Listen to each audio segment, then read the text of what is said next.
the Mayo Football Podcast. I'm Rob Murphy, and a very special episode. Not just looking ahead to round 6 of the National Football League. We've got more exciting things to talk about. New York, our big show, our big trip. It's all arranged. On the show today to tell you more about it are 3 other men who are travelling with me. Mike Finnerty, how are you?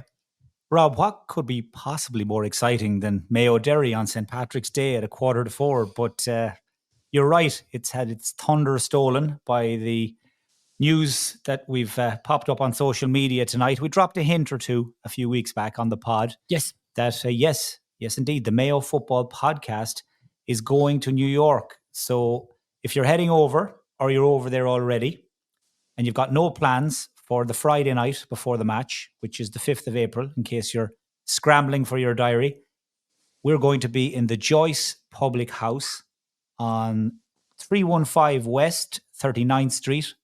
Google Maps tells me 10 minutes walk from Times Square. And we're going to be having a bit of crack because what's a big match without a bit of crack? We're calling it over for the match, or out for the match even. We're working on the title. Yeah. We were toying with up for the match, and we thought that's been done before.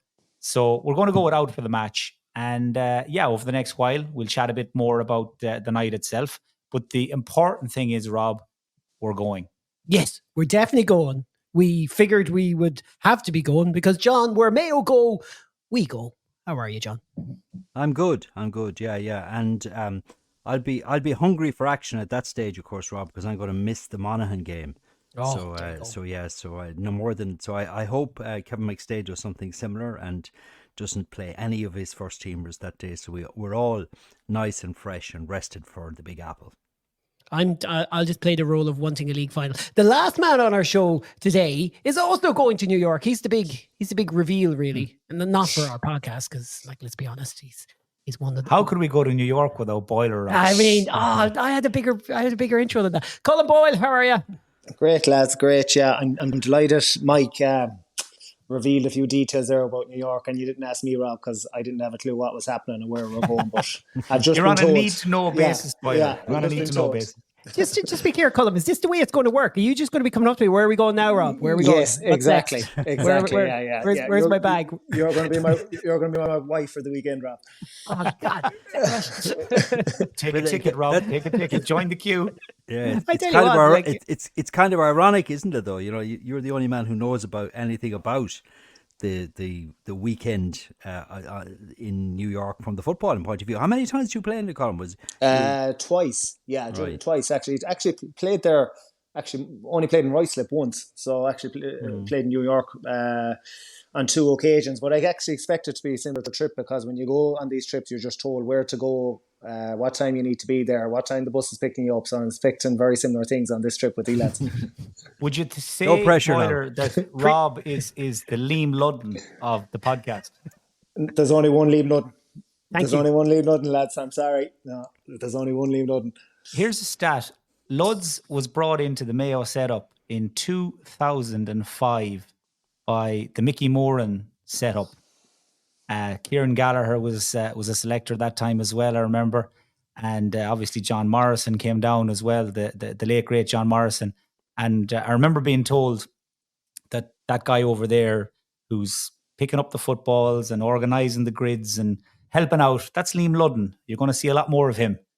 And here we are nearly 20 years later, Boyler, and Luds has survived every single management team that has come and gone since. And great bit of stuff. He's got Kieran O'Boyle from Crossmolina in this year helping him out just to share the workload. But he's a guy that he's a real unsung hero, isn't he? He's an absolute legend, lads. Honest to God, the work that fella does behind the scenes, there's nothing he doesn't do or wouldn't do for you and have for your game day or have for you on a training session.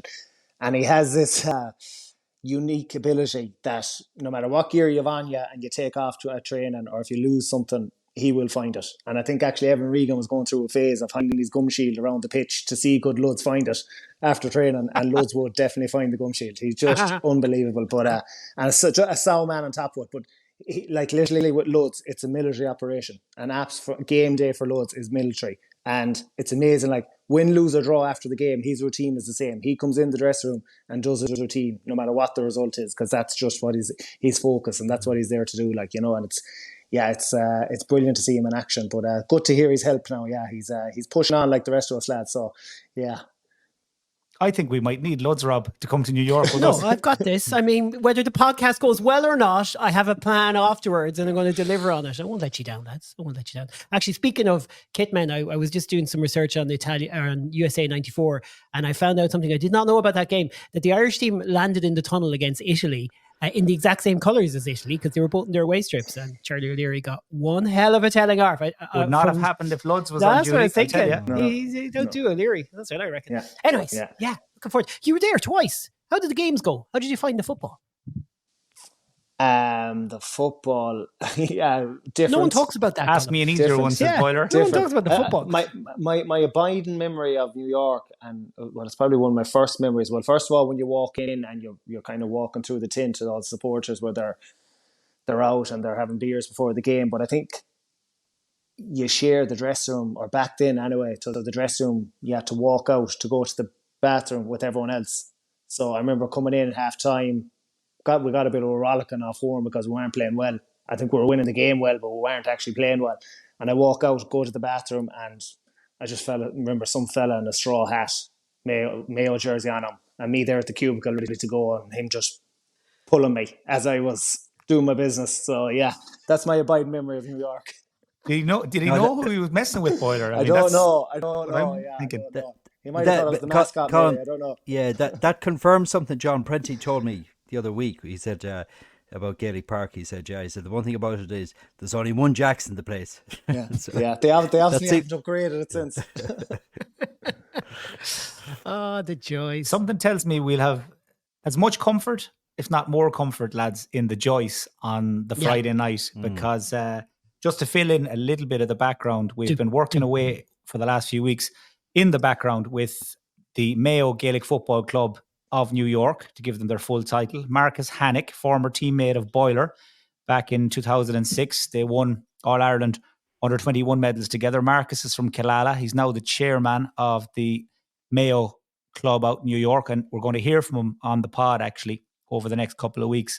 But Marcus has been a great help to us in getting things organised on that side of the Atlantic, and he has informed me that the Joyce is ready and waiting for an invasion of Mayo supporters that night. And we're delighted as well to have John Casey joining us.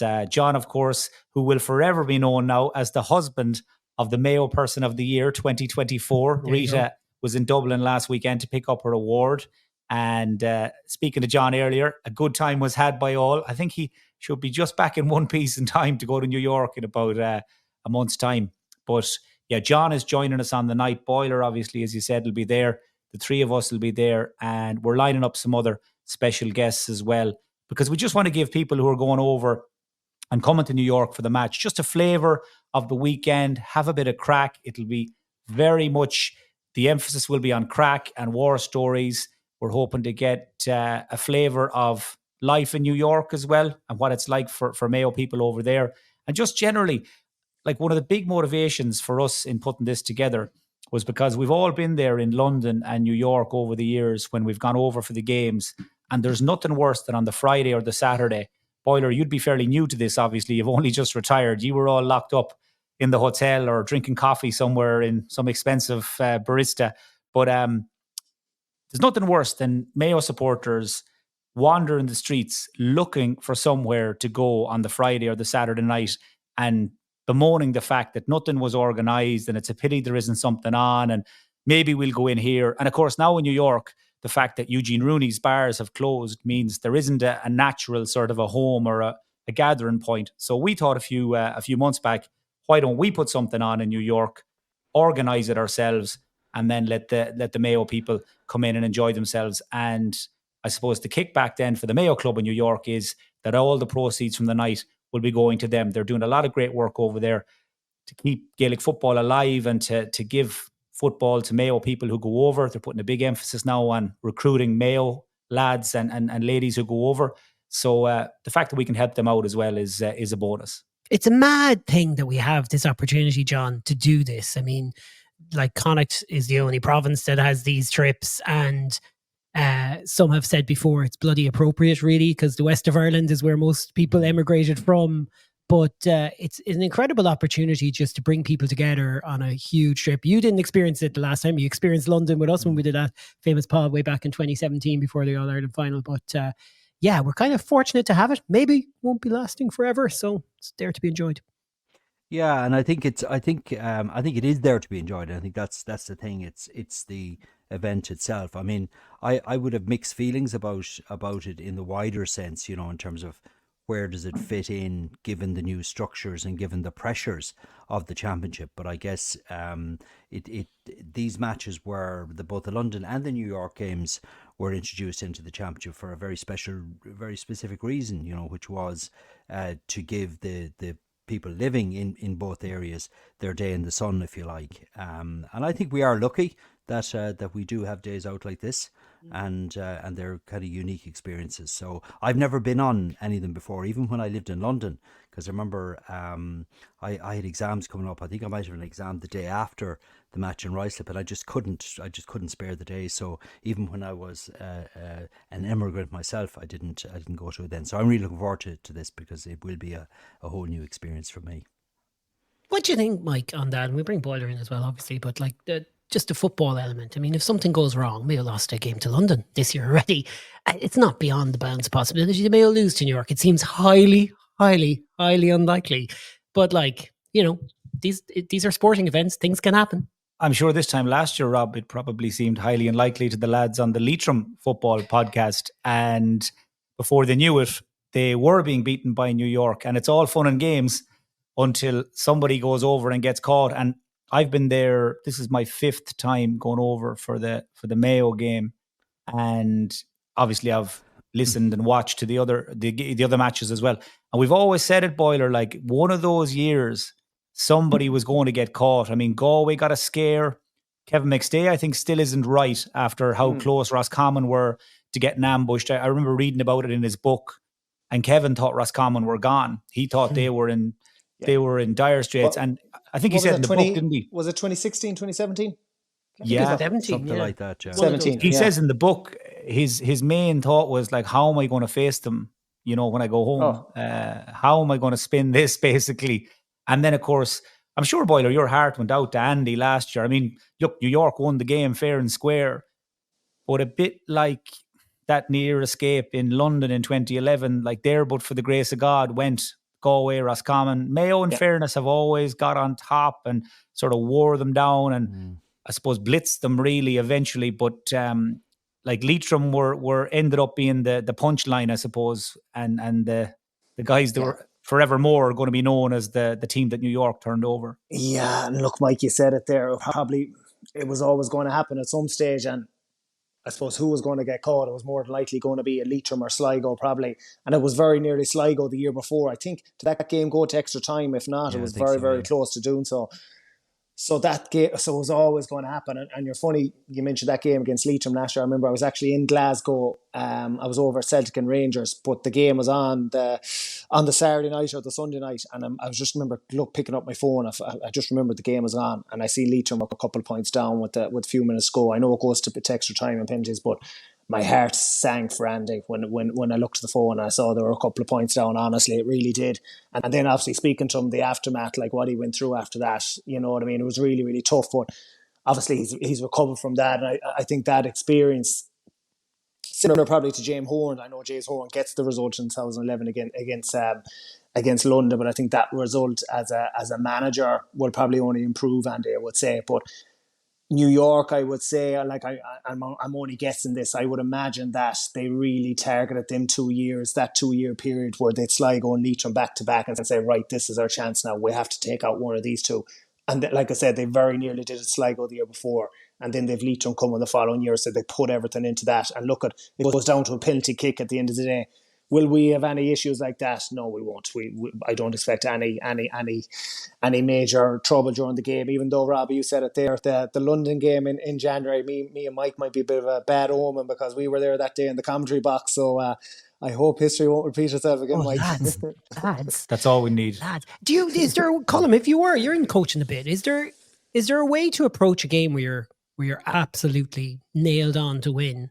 Like, is there a strategy? Is there any psychological way to approach a game like this?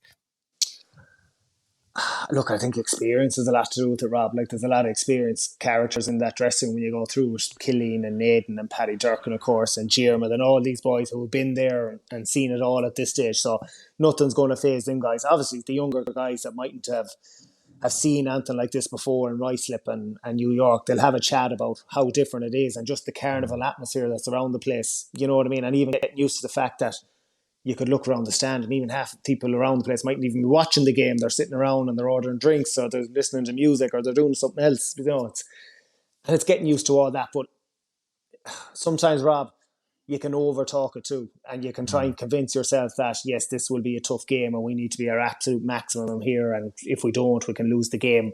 But the reality is, going into a game like this for Mayo, you know what I mean, they're too experienced, they're too good, and they won't be in any bother at all.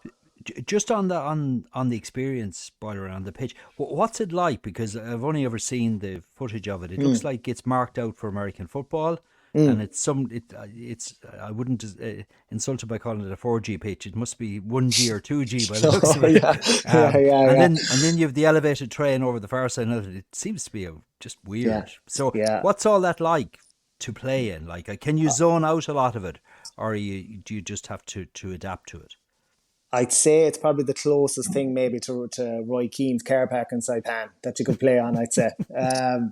It's weird, yeah, because the lines on the pitch you went to, John, you haven't a clue where you are on the pitch because there's so many lines all over the place that it is something very, very different. But like, the boys will probably be out there training maybe the day before. If not, they might go 2 days ago. They might go Friday and Saturday just to get a feel for it and to get a look around the pitch. So once you kind of get over the initial 15, 20 minutes, because New York always start with a bit of a bang, and they'll come with a bit of energy, and they'll have boys there looking to lay a bit on you and looking to lay down a bit of a marker and get the crowd going, because I'm sure like they rely on that and they rely on that energy. And once you kind of get over that and the gaps start to open up then and the gaps start to appear, that's when you'll find Mayo will get the couple of points to start to pull ahead.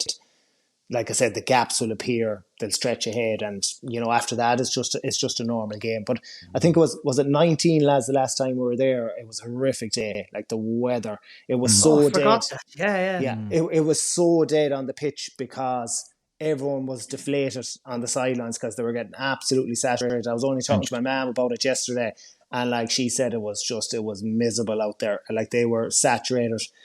There was no atmosphere, there was no buzz around the place at all because we were winning the game handy, and I think everyone there, you know, probably midway through that second half just wanted to get out of there, you know what I mean, especially after a couple of heavy days maybe before that. So look, hopefully the weather will be on our side this time, and that we'll get a decent game. The reason, Boyler, you could see me nodding along there as you were talking was because I was ticking all those boxes. There had been a few heavy nights and we were absolutely drenched to the skin after about 10 minutes, and the game was done and everybody was getting wetter and more miserable, and they just wanted to get back to the Irish pub, I think, back to Rooney's, where I think the roof was taken clean off at about 2:00 in the morning. But you mentioned there about leaving something on. I'm kind of waiting with interest to see the New York squad, or to get even some concrete news out of New York on who will be involved, because I've heard in the last couple of weeks that the three lads who would have played with Clare in the last few years, Keane O'Dea, Keelan Sexton, Pierce Lillis, are all involved with New York. And I was in the Dome first week of January, and Keane O'Dea was over with the New York Hurlers, and he absolutely wore into Owen Collins, who he would have played football with in Clare in previous years, that night. Like, Keane is a very abrasive sort of footballer. If you don't mind me saying, Boyler, he's a bit of you about him. Like, he doesn't stand back. He certainly gets, a lot of the time, gets the job of picking up, you know, the opposition team's danger man. And then Lillis is a big man, obviously, and Sexton's a really good footballer. So yeah, it'll be interesting to see, I suppose, just who exactly is talking with them. And I think you're right. Yeah, the first 20 minutes they'll have to try and bring something. But the other thing that came into my head there, just when you were talking, Boyler, is the fact that I think it's telling as well, Rob. You go back 20 years. The first time Mayo went over, I remember it so clearly. On the Friday night, there was a massive banquet held, and all the team were there, county board. There was a few hundred people at the function as a fundraiser for the Mayo Club in New York. You fast forward 20 years, and I think because of the fact that Galway, Sligo and Roscommon have all been run close at different stages by New York, a lot of those side shows now have been phased out as the years have gone by. And from what I can gather, this time around, Mayo are doing absolutely nothing by way of social events or fundraisers or functions or anything like that. And that was probably your experience, Boyler, too. I know certainly in 2014, the less said about it, the better. Now time heals and all that. But yeah, Mayo decided on the spot more or less one night to not attend a function or an event, and it caused holy war at the time. But you know, it probably was a sign that teams were really keen to stay in the zone, stay on the schedule, keep their focus where it should be, and then obviously on the night of the game, you let lads off the leash, and maybe if there's a training camp the week after, you can obviously blow off some steam. But it shows, doesn't it, like the conflict between the original idea of this fixture, I think in particular, which is kind of a day out or a bit of Ireland going over to New York, and a real championship game. And I think, like, in the old world, everyone had their allotted role. Like the Irish team came over, won handily. You know, the gallant New York team put up a fair display and had the good manners to lose without any fuss, you know. But where that starts to cross over, as you say, Mike, that then changes everything else, because if it all exists in the old world, well, then everyone can do all those things and you can have all the fun of the fair. But if there's any chance at all they're going to win, and do you remember like Jamie Clark from Armagh was playing for New York, he might have been playing, I don't know if he was playing for the Leitrim game, but he was there certainly the year before as well. So they had a few fairly heavy hitters there for a while. And if you the three Clare lads, obviously that's going to boost them as well. So yeah, I think there is that tension between exactly what is this fixture for, and that then plays out in terms of how the whole event goes. Yeah, and I think Mike, what you're saying there, we'll go back to 2014. I suppose for listeners that might know, I think we didn't know what was happening as players. Really, we were told we were going to dinner. We ended up in a golf club, and obviously there was people there, but we were kind of ushered into a separate room off the golf course and had our bit of food. And basically, we left pretty much straight away and got in a bus and went to. We were basically shaking hands with people as we were left and nice to meet you kind of thing. And off we go on the bus and go home. But we didn't know much about what was happening or why we were there or what we were supposed to be doing, and it was extremely unfortunate, I suppose, because I know from talking to people after that since, an awful lot of people put a lot of time and a lot of effort and a lot of money into that night and into that function. But thinking about it since, and thinking about like James Horn, like James was mentally scarred from Ruislip in 2011. Absolutely he was, because there was horror stories. I wasn't involved then, as you lads know, but from listening to the boys in the years or two after, like there was absolute horror stories from Ruislip in 11, and Horn's career never nearly ended in Ruislip that day before it ever took off. And I think he was just completely, when he was going to New York in 14, he had one focus. It was a military operation. Go to New York, be a professional outfit, win the game, and get yourselves out of there. And that was his only plan going out there. And unfortunately, well, not unfortunately, that's the road that we all followed. But I think when we went out there in 19, it was actually very, very different. James has obviously was back for his second term, as his first year back. It was far more relaxed. I think we actually did attend a couple of functions, and we did something on the Saturday, I think, as well. There was kind of a memorial event for around the 9/11 and stuff like that. Yeah, that we all went at the Garden, yeah, at the Garden. Like there was a few bits going on. Yeah, and we were at something on the Friday night as well. So it was far more relaxed. But that's because he was more experienced as a manager, number one. But obviously he trusted his team because we were far more experienced as a team. There was absolutely no danger that our prep was going to be like it was in Ruislip in 2011 for them boys. We were going to be there focused and knowing we were there to win a game and get out of there and get home. The two things, just while I can think of them, Rob, from 2011, if memory serves me right, Mayo flew to Southend via Waterford. There was a brief stop off in Waterford, and it was the night of the Champions League final, the night before the game.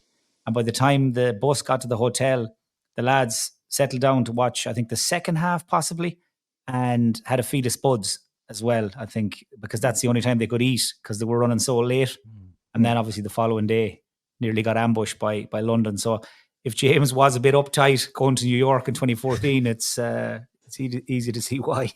Listen, just on a final point on this, because we'll have loads of time to talk about New York right up to and including the big night in Joyce's, which, if you haven't heard by now and you're just kind of tuning your mind into it, is on the Friday night.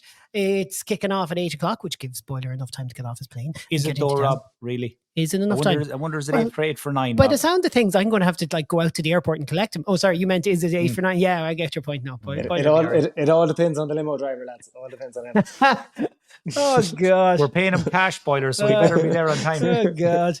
I knew this was going to overrun in the expenses. On a key point here, Boiler, I remember Connacht were away in Russia once and they had a mad experience. And every single player, it was 2 years later, they won the Pro 12 title, which was just off the charts, unthinkable when professional rugby started. And every player said that trip. Oh, now I'm not saying New York is going to be akin to Connacht going to Siberia to play a game, but GA teams don't get to do this, not in the middle of the season. If you were trying to build, if you were involved in the management team, you can really utilize this, can't you? And players can get a lot out of something like this, right? You can. Look, I suppose it's a good experience as a player to get away for a couple of days just as a group, number one. Can we get a whole pie more out of it? I'm not sure. I remember 2019, we stayed out there when training in the... Mike had to remind me the name of the place, but the Rocklands for 3 or 4 days after it. Do you know what I mean? So I think back then we definitely got something out of it, but then we got bet by Roscommon a couple of weeks later, first round of the championship. So it's very fine margins that we're talking about. But I just think now boys are so experienced and so got their heads screwed on that they'll just be looking to get over there, get the win, have a bit of crack as well and a good time, especially after the game on the Sunday night. But after that, then it's home on Monday, and it's such a short turnaround now to the Roscommon game. It's the Sunday week after they get home, isn't it, from the trip? You have no time to enjoy yourself really. You're back on the horse straight away, and we won't even mention that we could be in a league final the Sunday before we go. But yeah, I was just going to mention that very thing, Boiler. I mean, just how important is it that we're not in Croke Park? I don't know how it'll have no effect on the New York game or the result. I don't think. Kevin McStay has been extremely clear. Probably is the most clearest of all the managers I would say out there that he absolutely does not want to be in the league final. And I suppose before we move on to talk about Sunday, does that have a direct influence on Sunday and the type of team he's playing and how they view the game? You probably say it does, yeah, because we're in a good position. Absolutely, we're probably 95% safe. There's no chance really of us going down. Yeah, and here's the thing: both Monaghan and Roscommon are playing on the Saturday. Yeah. So if both of them lose, then we're absolutely safe. We're done. Neither of them can catch us then. Yeah. So that actually changes the game altogether then. Not only for Monaghan but for Derry as well, because we could say, right, okay, we literally don't need any more points. So the best way to ensure this is to play the C team, not even the B team. Yeah, having said that, John and Boiler, you look at the points difference and you realise Mayo could easily beat Derry and Monaghan by a couple of points, and they're not getting to a league final. Again, I'm just saying that in the sense that expecting that Kerry and Dublin get the results that you expect them to get, and Derry get a result in their final game. So I think the way the league table is planned out is you can fairly risk-free have a right go at winning the last two games, because you're not going to win by that much anyways in either game. But what's he going to do, Boiler? Is Kevin McStay going to put out his strongest possible team against Derry to try and build momentum and chemistry and, morale, keep morale high? Or realistically, are you expecting a sort of a 50-50 split even, where there are 4, 5, 6 changes from the team that started the last night, and you get a sort of a mix 'em, gather 'em, and right, lads, go out and prove yourselves? I'll be honest, Mike, I've absolutely no idea. And I have no idea what kind of Derry team is going to land down to McHale Park either. And look, the fact that we're even talking about this is a real shame, because Mayo against Derry on Paddy's Day should be a game we're really looking forward to, and we shouldn't be second guessing what kind of team are Mayo going to put out and what kind of team are Derry going out. And it's so disappointing that it's gone to this stage really in the league. And I think the GA, going off topic, are really going to have to look at this, because this can't continue, because the supporters are going to cop on. They have copped onto this already, and they're just not going to. They'll vote with their feet, and they just won't go to games. You'll see crowd attendances go down, and I already see it on Sunday, Paddy's Day, 4:00. It's not an ideal throw-in time. You can already see the attendance has been down on Sunday, especially when they're not sure like what exactly is on the line here. Is there anything on the line? If there's not, why would I bother going to Castlebar on a bank holiday Sunday at 4:00 on Paddy's Day, driving through parades and stuff like that? So I don't know. Look, that's one for the GA to solve down the line. But what will Kevin McStay do? If I was to guess, if I had to put money on it, I'd be edging on the side that he's going to make changes. Yeah, how many he's going to make, I wouldn't say probably 8 like he did in Tyrone, but I could definitely see maybe 3 to 5 changes from the last day out. Yeah, but it's such a good point as well, Colm, because if you look at the Monaghan game last year, people saw through that straight away. The attendance for that game was way below all of the other home matches, and people, an awful lot of people made up their minds, say, yeah, this one isn't worth going to. And I think, moreover, if we are safe after Saturday, I think that could put a big dent in the attendance for Sunday. But where does that leave Mayo, Boyler, if they do put out a team with 4 or 5 changes and they get beaten by Derry, and let's say the performance isn't great?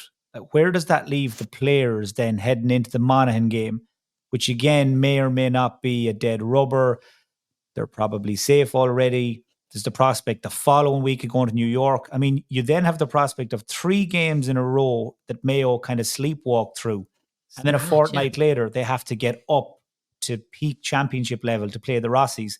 Like it's not an exact science, and we'll all be, of course, wise in hindsight after the Hyde. But that prospect I outlined there could well happen, couldn't it?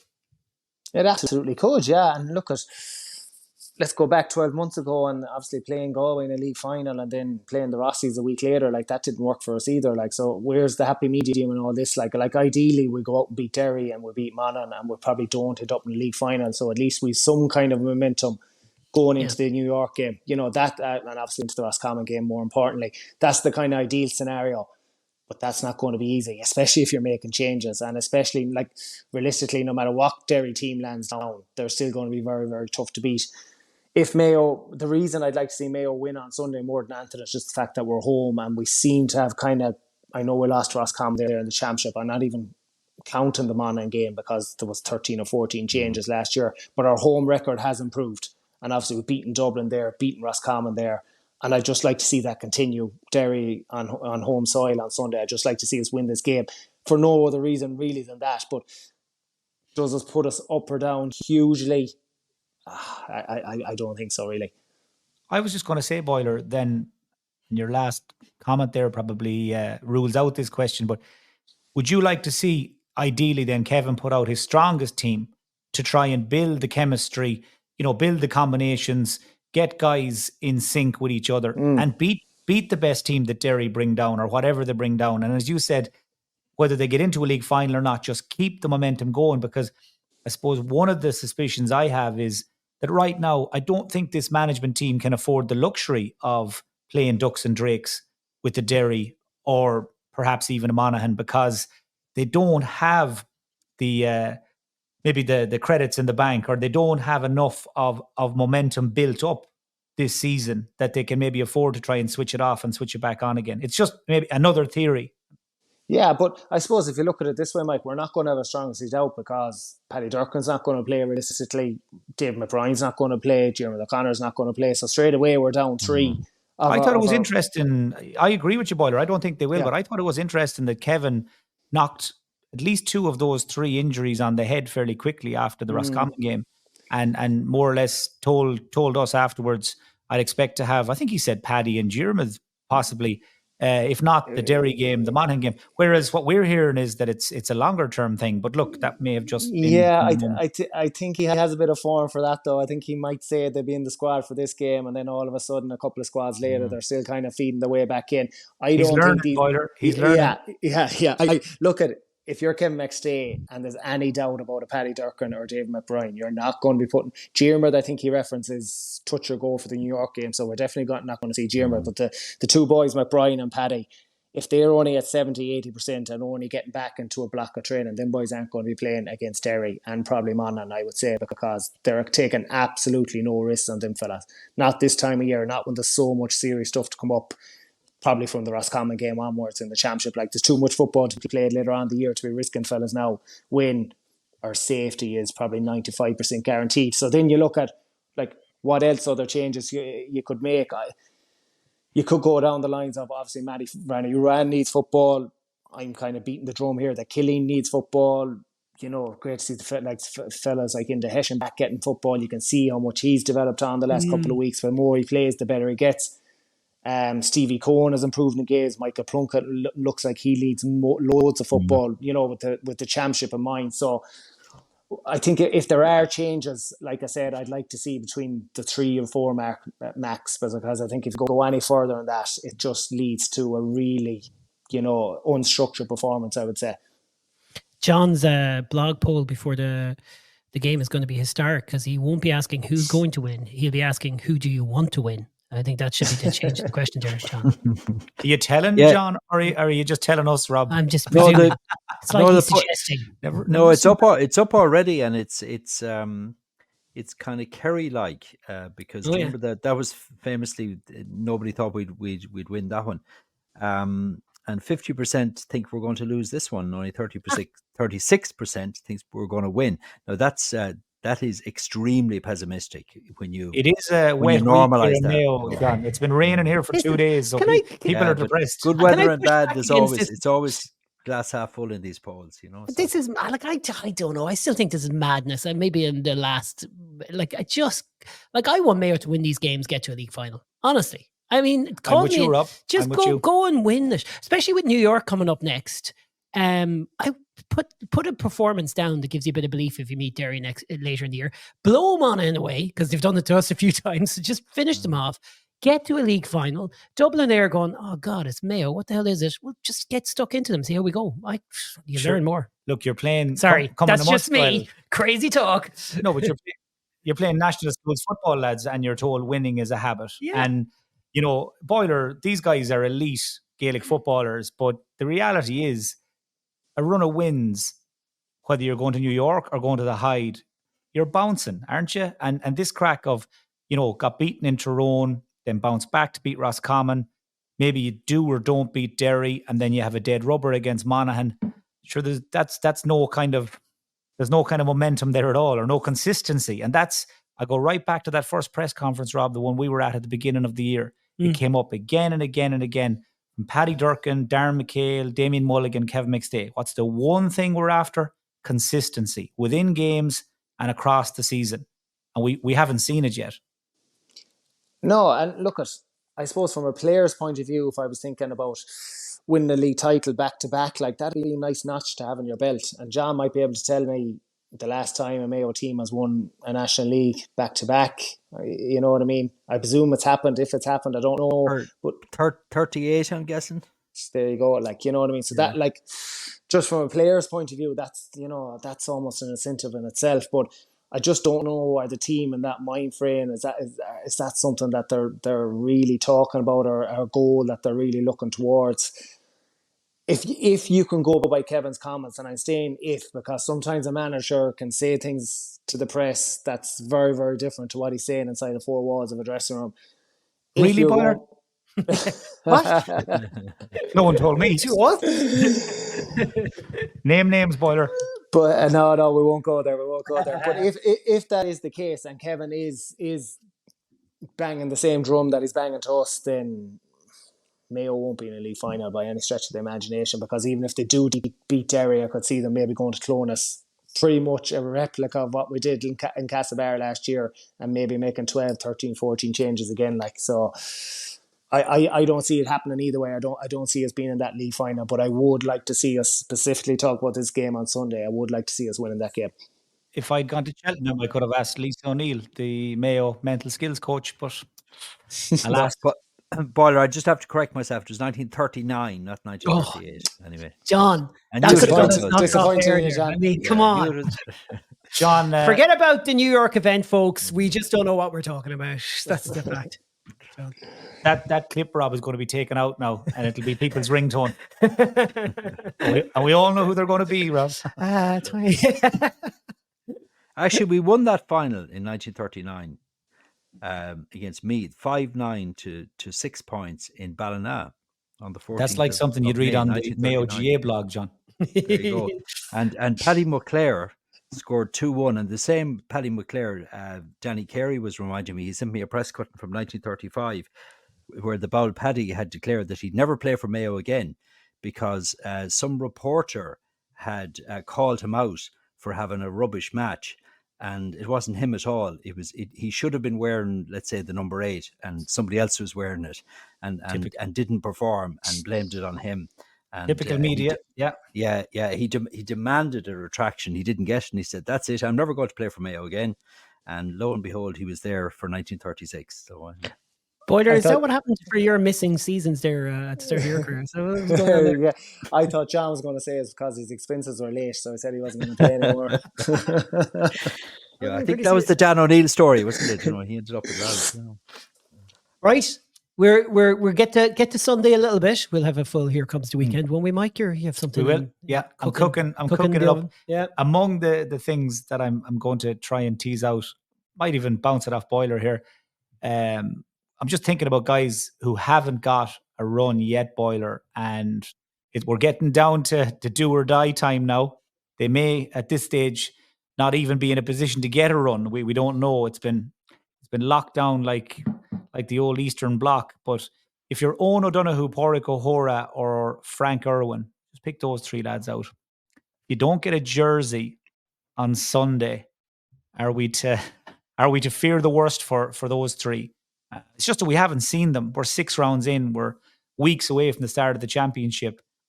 From what I can gather, they're all training. They're all fit, but no sign of them. Yeah, as a player, if you don't get game time realistically in these 2 games, you are really up against it because, as we know now, once the championship starts, especially if you win your games and you go through Connacht, like you don't have time to impress in training because them boys aren't going to be training very, very little. You've got to try and get on the pitch now and get game time. And like talking, I know Pádraig was late back. I think he broke a bone, his ankle in the county final, and that took a long time to heal. I think because exactly where it was in his foot. So, he's the big name there that I suppose we're talking about, and he'll be itching for game time at this stage because he'll know the boys have to come back in. He know that there's probably 7, 8 boys, 9 boys possibly vying for spots there in the back line. And he'll feel the pressure now and he'll be itching to get back in. Owen O'Donoghue was an interesting one. Obviously, came in late, hasn't seen game time yet. We saw him in the Dome that day, Mike, for a half an hour. Obviously, it was hard to impress that day because there was no Mayo player impressing. And another player we saw that day as well, who was very, very quiet, is Frank Irwin, and we haven't seen him since. So, look, will we see them boys over the next few days or next few games? God only knows, because what they would have got over the last 2 weeks, because there was no game and there was a break, then you do get a chance. And if there was, for example, an A versus B game last Saturday, then that was your chance. You know what I mean? And if you show that in there, then maybe you put your hand up. James Carr is obviously another fella that I think Kevin said is back training. He's probably a fella that we need to see as well and needs game time as well. So, it'll be interesting to see who gets in. But yeah, to go back to your question, if you don't get game time in these couple of days, a couple of games, then you're going to be worried. Yeah. There's a Derry team coming in as well that are one of the most interesting teams in the country, Colm. So they're going to present something that's very, very different. There's a familiarity with the Kerry and Dublin fixtures, but this is interesting from that perspective. Yeah, and the interesting thing about Derry lads is they're kind of coming down. Like everyone was lauding them for the first couple of weeks and the first month of the league, and then they not that they take a beating off Dublin, but they were fairly outclassed, even with the 5, 6, 7 changes that they made. So I think Derry, if they do go to full strength, you could see a very finely tuned Derry team coming down here. And I know I was listening to Conor Glass earlier on and off the ball, and he was mentioning or talking about the prospect of a Derry Dublin league final, how that was exciting them, like, you know what I mean? So maybe Derry area eyeing up a league final and, you know, are looking to get performances in the bag now leading up to that. So I'd love to see them come down full strength, to be honest with you. I think that'll be a really, really good test for us. I'd love to see Glass out there, McGuigan, all these guys that are the McGinn list that didn't play the last day. Ethan Doherty only comes on at half time. Love to see him start. I'd love to see them go full strength just to see what we're like against that Pacific outfit, because we know how Derry play and they're the type of team probably that we've struggled with over the last couple of years. So I think them come to Castlebar especially would be a really, really good test for us. And not going to say to give us a barometer where we're at, but it would be an interesting test. Yeah, and they probably have to embrace a league final at this stage, because it's going to be quite difficult for them to avoid it anyway. Like they're on 8 points now. 10 points will get them into a final, and they're more than likely going to pick up 2 points either on Sunday or the final day as well. But obviously they've got Donegal in the first round in Ulster, so you know we talking about New York and the Rossies, like they've got a hell of an opener in the championship. But I did hear the lads, I think it was on the football pod possibly last week, saying that really now at this stage what Derry have got left to do is beat one of the big teams in Croke Park in a final, and that was one of the reasons they felt that there was shadow boxing against the Dubs in Celtic Park, that really Derry are looking to get into a league final, probably against the Dubs, and then hit them with everything they have, win a league title, and then hit that Donegal game with that word we were talking about a while ago, momentum. But as Mayo learned last year, be careful what you wish for. Just on that Mayo Derry game as well, Rob, we will be giving away 2 tickets to the Mayo Derry game on our Facebook page. So if you're listening and you'd like to be in with a chance of winning those, just go to the Mayo Football Podcast Facebook page. Those tickets are courtesy of our friends in EBS, and I think we'll be talking a good bit about EBS anyway over the next few months, because they are now one of our sponsorship partners. But also, if you're going to New York, your mortgage is going to take a bit of a kicking for maybe a month or two. Nice one. So nice one. Yeah, that was one that just came to me there. Yeah, each week we should set ourselves a target of making a mortgage related. Quip. Yeah, I agree with you. Won't they joke? And we should have a league table for whoever makes the most. I think, you can present the trophy now, lads, if you want. Yeah, would you put your house on a beat in New York? I've done that one already, John. Come on. Have you? Right, sorry. Training ground move. But so that's EBS in Castlebar, and the guys there are really keen to get the message out. It's not just for people living in Mayo or within driving distance of EBS Castlebar. If you're listening to this pod and you have an interest in mortgages, look them up, and they'll look after you. But 2 tickets to the Mayo Derry game, getting back to my original point. And the last thing I've jotted down here in front of me, just something to bear in mind, I suppose, in terms of who will be togged on Sunday. The under-20s are all gone back now to Peadar Gardner's squad. That includes, obviously, our Diarmuid Duffy from our own club here. So they're all gone back. Darragh Riley from Park as well, gone back. And they're out, of course, next Wednesday night against the Rossies in the Hyde in the first round of the Connacht Under-20 Championship. So I'd say Peadar Gardner and James Horan and the lads Boyler are delighted to have their guys back in harness again. Yeah, I'd imagine so, Rob. I know obviously 3 or 4 of the boys got let go maybe a couple of weeks ago. I was very clear on this a while back. I felt they all should have been back a long time ago, even though obviously it's great for the likes of Diarmuid Duffy there to get great game time. But I think the under-20s for him is the absolute place to be now, and especially with that management team that's there, just to let him bed in with the squad, because we saw it last year with Sam Callan, coming in. I think he hardly has training session done with his team, and he's thrown into a game in the Connacht Centre of Excellence against Sligo, and really he doesn't form like, he doesn't look like the Sam Callan that plays for Mayo later on in the championship. So I think it's great them boys are back now, and look, they can focus on the 20s. And the great thing about the 20s finally is that they have a run of games now, and they're really going to get a chance, like every other team is, to develop and see where it can take them. It's brilliant, Boyler. People might be frustrated, and rightly so, at the league just being dismantled over the last couple of seasons, and even the provincial championship's not been the same. But if you like your floodlit football, the next few weeks, I'm looking forward to going to these games. It's going to be brilliant.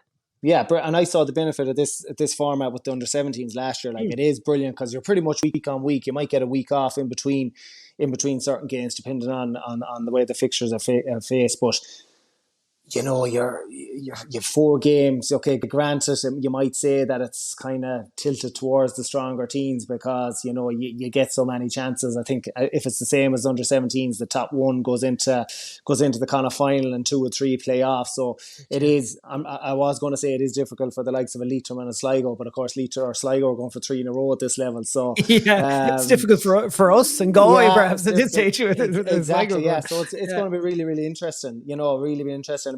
What will be interesting to see the likes of the Galway minor team. Obviously, it's a year off this age group of 2022 and our own age group as well.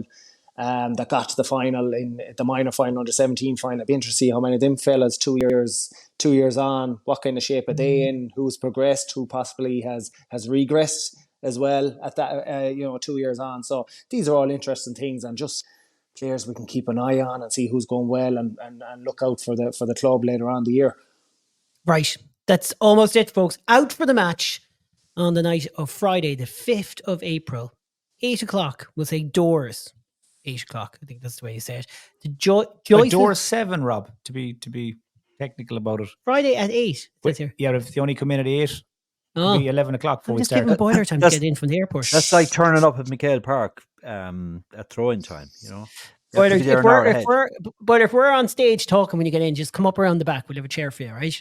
Let's not complicate this too much. We'll wave at you. We won't. Don't make it awkward. I sit down the crowd. Yeah, there'll be a question from the floor there. There'll be a bottle of Bud Light with your name on it, Boyler, waiting for you. Don't you worry. Joyce's Public House. This address takes a bit of work here. 315 West, 39th Street, Manhattan. Yeah, looking forward to that. Pop it into Google Maps and make sure you have your data paid for before you leave, because I heard of a few lads who landed in Cheltenham this morning, and it was about 4 hours before the data kicked in. They had an awful job trying to find their way around. Yeah. So don't make that mistake. One thing, Mike, you and I were in New York the last time. John and myself and yourself were in London in 2017. We've done a few of these trips. It can be quite something to see how much the pod means to people who are overseas, living abroad. And to be honest, there will be so many people from here, all parts of Ireland and the west of Ireland, who get a chance to mingle among fellow like-minded fans, meet ourselves. It's quite the experience. I'm really looking forward to it. Yeah, it's funny. Even since we went up on social media earlier on this evening, the phone has been buzzing away. People who have spotted it and they're heading over, or they've got relations over there. And again, I'll go back to the reason we put it on in the first place. The main reason was because people are crying out for somewhere to go. And as you said, somewhere they know they'll meet up with people from home and just be able to create a bit of an atmosphere and have a bit of crack, because New York is so big and so vast that sometimes it can be a hard decision sometimes to decide, well, where will we go? And I wonder, would this be a good idea? Whereas we've taken the hard work out of it for them, Rob. We're doing the heavy lifting, and really, really looking forward to it. I thought there for a second, the way you were leading in, you were going to start telling war stories from London and New York. Sweat beads were going down your forehead. What happens in New York stays in New York. I can see that. Yeah. No, don't worry. Don't worry. We had John Casey over with us the last time as well. It's some great crack. Yeah. No, John, you shouldn't go anywhere without bringing John Casey with you. He's great crack and a great fella. And he has war stories to beat the band. So Boyler, no pressure. But be ready for JC is some man for one man. I hope you are. Right, John, thanks. I'll see you Sunday probably. I'll go, man. Yeah, absolutely, yeah. We won't. You go to the parade, lads, is it? Or what's that? Colm, we'll talk to you soon too. Thanks a million, Colm. Perfect, lads. Thanks a million. All right. That's it for now. Thank you, Mike, from studio. And we will talk to you at Here Comes the Weekend, coming up a little bit closer to the weekend. These pods brought to you by EBS Mortgages. Cannot go out there without Keane McNicholas, our editor. Thanks to all of you for listening, for signing up on patreon.com/Mayo Podcast. You know the best way to grow this community that we have? Spread the word. Talk to you soon.